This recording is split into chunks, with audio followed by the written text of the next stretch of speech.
Especificamente com autodefesa, eu trabalho há 9 anos, eu ensino arte marcial há 10, então, e pratico arte marcial há 20. Então é bastante tempo de prática.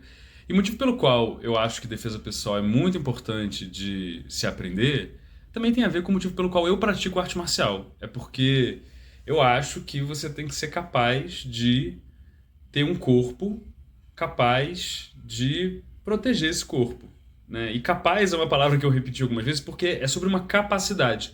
Não é sobre um desejo, não é sobre uma possibilidade, não é sobre uma ilusão de poder, é sobre testar e conseguir. É sobre você testar o seu corpo e descobrir até onde ele vai.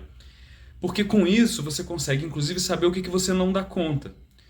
E na nossa vida, como a gente pensa na arte marcial chinesa, o corpo tem um ciclo. E esse ciclo é um ciclo de nascimento, crescimento, envelhecimento e morte.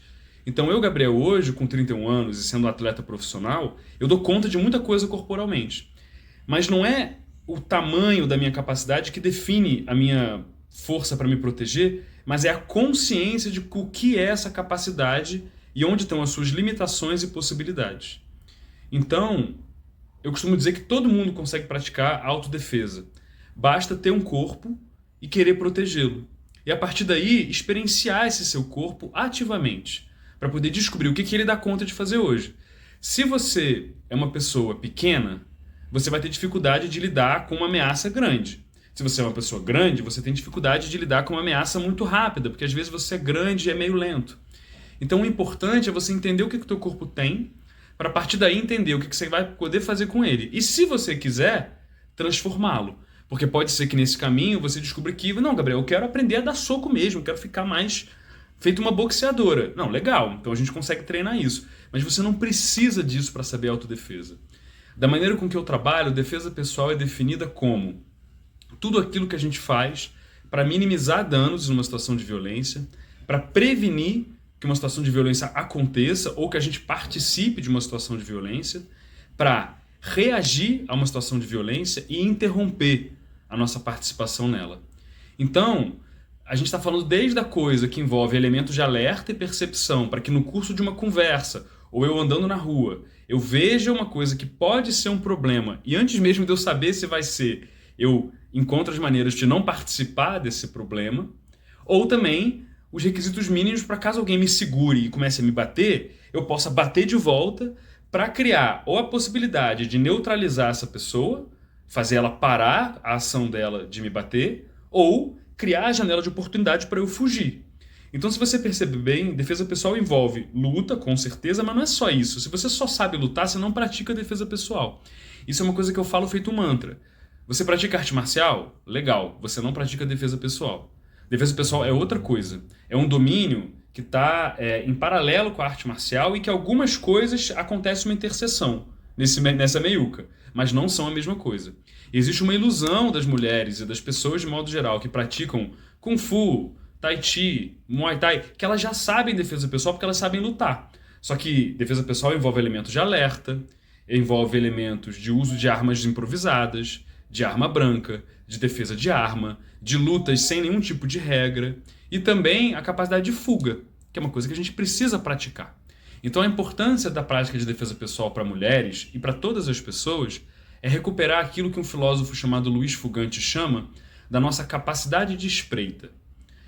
Olha o seu cachorrinho, o seu gato, qualquer bichinho nosso, embora ele ame muito a gente, quando a gente tenta fazer alguma coisa com aquele corpinho que aquele corpinho não quer que a gente faça, ele reage, ele morde a gente, ele ataca, e não importa se você é o cuidador dele há anos. A gente foi domesticado enquanto sociedade, a gente parou de ter essa capacidade, a gente deixa que pessoas, que só porque elas amam a gente, façam mal ao nosso corpo.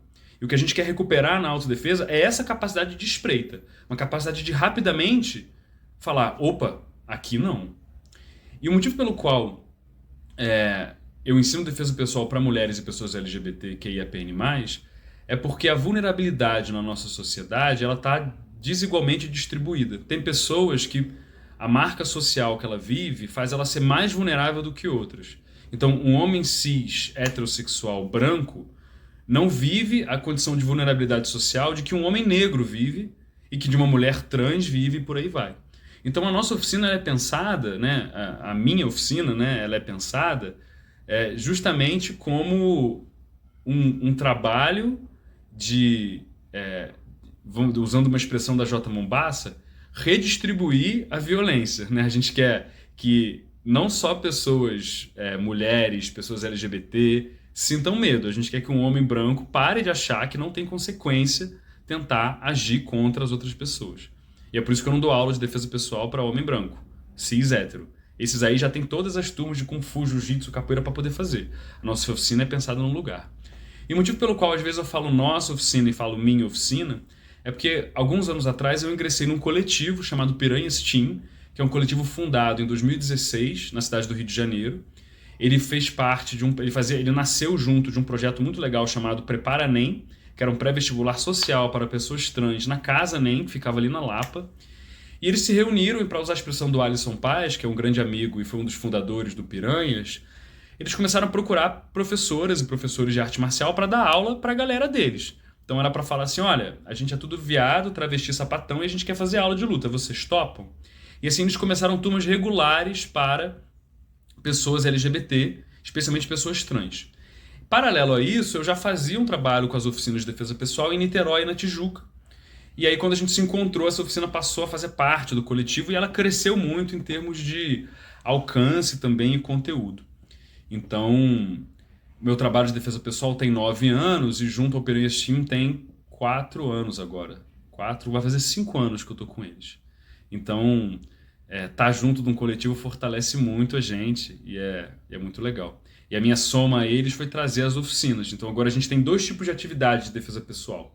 Turmas regulares de luta com foco em defesa pessoal, Krav Maga, Jiu-Jitsu, Kung Fu, e as oficinas de defesa pessoal que eu conduzo. Como eu estou morando em São Paulo, atualmente as oficinas têm sido em São Paulo prioritariamente. Quando eu vou ao Rio, a gente faz por lá. Como funcionam as oficinas de defesa pessoal que eu ministro hoje? Hoje eu estou aqui em São Paulo, no Shaoshan Centro de Cultura Oriental, que é um centro dedicado à cultura chinesa e cultura oriental de modo geral, que fica ali na Santa Cecília, na rua Jaguaribe, 466. E lá hoje a gente conduz essas oficinas em parceria com o Piranhas Team, que é o coletivo que eu faço parte. Mas eu dou aulas de defesa pessoal em outros lugares também, eu dou aulas particulares. E como é que funciona as oficinas, né? A aprendizagem em autodefesa a partir desse método que eu criei e que eu estou desenvolvendo no coletivo há esses anos, né? Primeiro de tudo, a autodefesa envolve trabalhar com o corpo atual das pessoas. Então as nossas oficinas, elas são assim. A gente trabalha primeiro num processo de escuta, de entender o que essas mulheres, essas pessoas LGBT têm medo, o que elas pensam sobre violência, para poder a partir daí mapear que conteúdos que elas estão precisando para a vida delas. Então, invariavelmente, existe um conteúdo central que se repete. Noções de alerta, noções de inteligência emocional, para a gente poder perceber quando que a gente está sentindo medo ou raiva, e quando isso é um bom indicativo para a gente poder se afastar de uma situação ou estabelecer limites numa relação. Então, envolve também, além disso, né, além de alerta, inteligência emocional, capacidade de comunicação. Então, a gente tem muitos exercícios de fala, de aprender a fazer uma abordagem eficiente com outra pessoa. Quando alguém vem falar com você na rua e é um desconhecido, como é que eu interrompo aquela pessoa e falo para ela de uma maneira clara: oi, tô te ouvindo, não posso te ajudar, não quero fazer isso, preciso que você mantenha a distância porque eu não estou confortável. Como é que você estabelece limites que permitem o outro também respeitar o seu corpo, mas que também permite que você, como pessoa, tenha vamos dizer assim, uma medição do nível de problema que você está metido. Porque se uma pessoa me aborda, eu não posso de cara dar um soco na cara dela. Isso seria burro do ponto de vista de defesa pessoal, porque você pode escalonar uma violência que não ia ser daquela natureza, mas do ponto de vista jurídico também não é muito recomendado e não é nem um pouco razoável, né? Então, se uma pessoa me aborda com uma intenção malvada, e eu percebo essa intenção, eu tenho que ter uma inteligência, naquele momento, de olhar e falar, bom, o que está acontecendo aqui? Isso é tudo muito rápido. Então a gente pratica também essas habilidades de avaliação e comunicação. E aí depois que a gente começa a fazer esse conteúdo mais básico, que permite a gente aprender certas noções importantíssimas como alerta, atenção, interrupção, acesso, abordagem, distância de segurança, limite, combinado e por aí vai. Depois disso, a gente entra nas horas em que a gente não consegue resolver com alerta nem com comunicação. Ou seja, em vez de prevenir a violência, a gente está agora tentando interromper ou reagir, porque ela já começou. E aí é luta mesmo, e a gente tem vários exercícios. Só que o nosso aprendizado ele não é como um aprendizado de luta. Eu não tenho interesse nas oficinas que duram entre 1 e 3 meses de transformar você numa lutadora, num lutador. Não é isso. A ideia é mapear o seu corpo e entender o que você consegue fazer numa situação. Porque veja bem, eu, Gabriel, sou um lutador profissional. Aí a pessoa pega e me agarra e me segura assim. Eu tenho habilidades para poder sair dessa coisa, desse agarrão. Mas se você não é faixa preta, se você não é forte, se você não é fraca, se você... Cada corpo vai ter um jeito que ele vai conseguir sair daquilo. E essa aqui é a brincadeira. Não existe situação sem saída. Então o que a gente vai fazer é experimentar, fazer simulações cada vez mais realistas de um problema de violência para testar as saídas que a gente tem.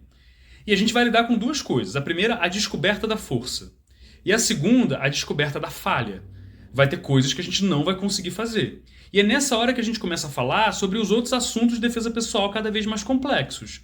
Gabriel, eu não quero treinar arte marcial, eu não quero virar lutadora, mas eu quero conseguir causar dano no adversário para poder fugir. Então a gente tem que falar do uso de arma, por exemplo. O uso de armas brancas, armas feitas para defesa pessoal, que vão causar uma dor ou vão causar um choque no adversário, no sentido dele paralisar um pouquinho e você ter tempo de sair. E por fim, a gente vai praticar exercícios para poder pensar minimização de dano. Situações críticas de violência, onde o que eu quero fazer é impedir que eu morra e diminuir o dano que está sendo causado no meu corpo. Então as oficinas têm essa estrutura. E elas exigem de mim, que sou o instrutor, e da pessoa que está instruindo, uma capacidade de escuta grande para poder compor junto com as pessoas num processo dialógico essa defesa pessoal, mas também de uma habilidade de luta mesmo. Como se você é professor de arte marcial, professora de luta, você sabe que a gente precisa modular a força, né, para que o aprendiz possa aos poucos conseguir fazer a libertação que a gente quer que ele faça.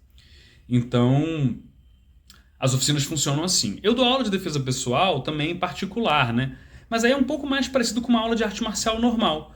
Por quê? Porque se a gente pretende praticar arte marcial a longo prazo, isso é um trabalho infinito, aí a gente pode pensar num esquema pedagógico para também transformar o seu corpinho. Então eu também vou querer que você fique mais rápida, mais forte, por aí vai. Na oficina, a ideia é menos transformar o corpo e mais transformar a nossa atitude em relação à defesa pessoal.